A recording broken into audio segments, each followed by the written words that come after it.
Imagine you can get several remedies from one natural source. This is yellowroot demystified. Could yellowroot be the reason the native Indians survived the rugged North American climate for so many years?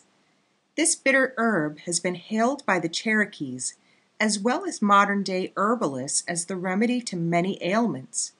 So what can it do for you? Sore throat, unsettled stomach, and even premenstrual syndrome sufferers have claimed their ailments appear to vanish within minutes of consumption. While it's not scientifically proven that men too can suffer PMS, there are plenty of wives who would debate the topic. A dear friend of mine has personally experienced the ability of yellowroot to alleviate his acid reflux, despite all of the prescribed medications which had no better result. In fact, he said within seconds of chewing just a 2-inch piece, the burning feelings he had would become instantly tolerable. Within minutes, he would claim his heartburn to be gone. For him, this would last quite some time from just one piece.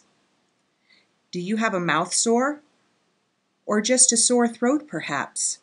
These too are a couple more uses for this magical herb. Tea lovers can find this herb and enjoy it brewed as normal. For even more convenience, a simple bit of the root or a twig can be carried with you and easily chewed for the same healing effect. Either way you choose to consume it, the same result can be expected. It's quite possible to find your own organic supply if you know where to look and what it looks like. This can be a bit complicated to do. You see, its leaves greatly resemble those of poison ivy or oak, and even the leaves can trick you, having a similar shape and color. This tricky plant even grows in many of the same vicinities. Requiring a specific climate to thrive, it may not grow anywhere near where you live. This golden herb can be cultivated anywhere from southern Maine all the way down to northern Florida. While yellowroot is quite abundant in southern Appalachia, it has been found west of the Mississippi. You may even find it flourishes in North Carolina and Georgia, although Tennessee may contest that they're the superior providers. Due to seasonal climate changes, the shorter growing season in the north has had its natural genetic influence. The plants grow smaller, as do their leaves. Yellowroot gravitates towards the banks of streams, creeks, and rivers. It needs just a bit of filtered sunlight and does well in shaded areas.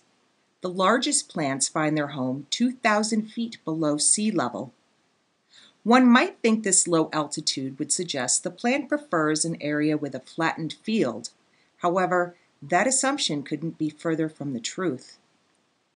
Requiring roughly a gallon of water per plant per week, yellowroot leaves little room for the errors of Mother Nature. Not enough water and its growth is curtailed. Just a tad too much water and the golden roots can easily drown. For this reason, declining banks that nestle many creeks have been most conducive to its best survival. An abundant water source is provided naturally from the creek.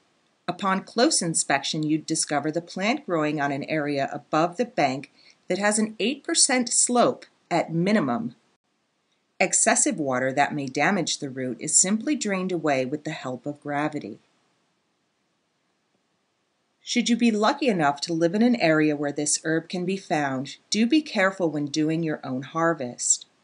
If you have found it on public property, check with your local municipality first to make sure you have the permits needed to take it.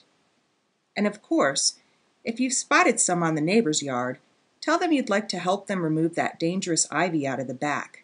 Chances are, they won't really know it's yellowroot.